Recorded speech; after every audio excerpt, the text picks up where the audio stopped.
জাকবের 12টি সন্তান ছিল, কিন্তু তার মধ্যে যোসেফকে সে সবচেয়ে বেশি ভালোবাসত। যোসেফকে সে উজ্জ্বল রঙের একটা বিশেষ পোশাক দিয়েছিল। যোসেফের ভাইরা তাকে হিংসা করত, তারা তাকে ঘৃণা করত। যোসেফ বিশেষ কিছু স্বপ্ন দেখত। সে বলল, স্বপ্নে আমরা গমের আঁটি বাঁধছিলাম, তোমাদের বাঁধা গমের আঁটি আমার বাঁধা গমের আঁটির কাছে মাথা নুইয়েছিল। এই শুনে যোসেফের ভাইরা তাকে আরো হিংসা করতে লাগলো।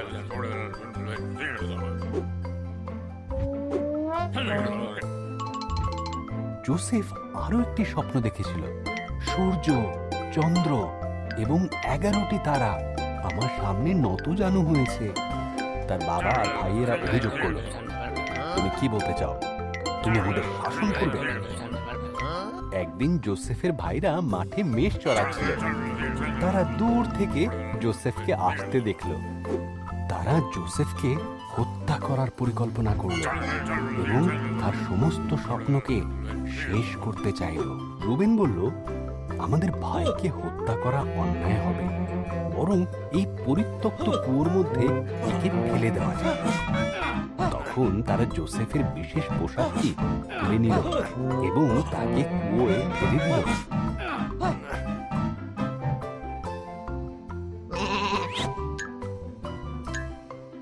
কিছু ইসমাইলীয় ব্যবসায়ী ওই পথে মিশর যাচ্ছিল।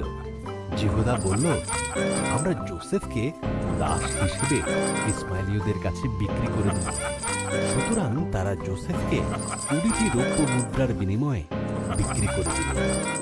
যোসেফের ভাইরা তার পোশাকটিকে ছাগলের রক্তে ডুবিয়ে জাকবকে দেখালো। আমার পুত্র মৃত, এই বলে জাকব খুব কাঁদল। ইতিমধ্যে যোসেফকে মিশরে নিয়ে যাওয়া হলো, কিন্তু ঈশ্বর যোসেফের সাথেই ছিলেন। মিশরে ইসমাইলীয়রা যোসেফকে ফরৌনের এক সেনাপতি পটিফরের কাছে বিক্রি করে দিল। ঈশ্বর যোসেফকে আশীর্বাদ করলেন এবং সে জীবনে প্রতিষ্ঠিত হল। পটিফর তার গৃহের দেখাশোনার দায়িত্ব যোসেফ পটিফরকে যত্ন সহকারে সেবা করত। এদিকে পটিফরের দুষ্ট স্ত্রী যোসেফকে দিয়ে ঈশ্বরের বিরুদ্ধে পাপ কর্ম করাতে চেষ্টা করে। যোসেফ অস্বীকার করে।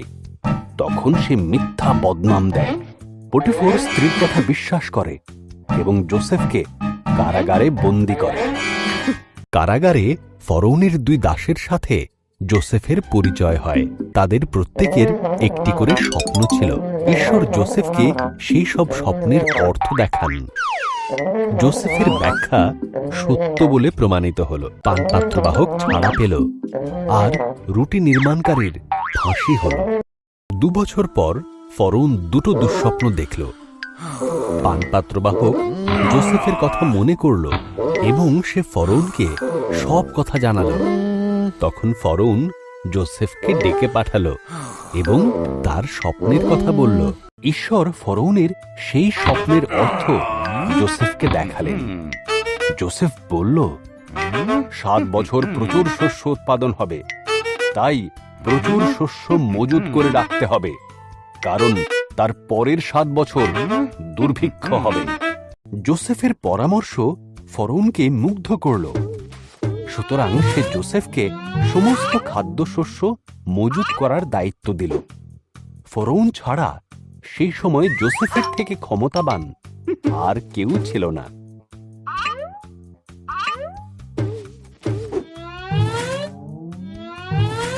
যোসেফের ভাইয়েরা খাদ্যশস্য কেনার জন্য মিশরে গিয়েছিল।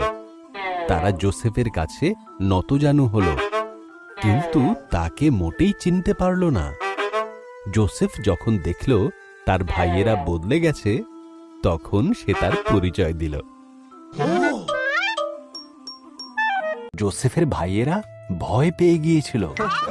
যোসেফ তাদের বলল, তোমরা আমার ক্ষতি করতে চেয়েছিলে, কিন্তু ঈশ্বর তার পরিবর্তে ভালোই করলেন। আমাদের পরিবারের সবাইকে মিশরে নিয়ে এসো, এখানে অভাব নেই।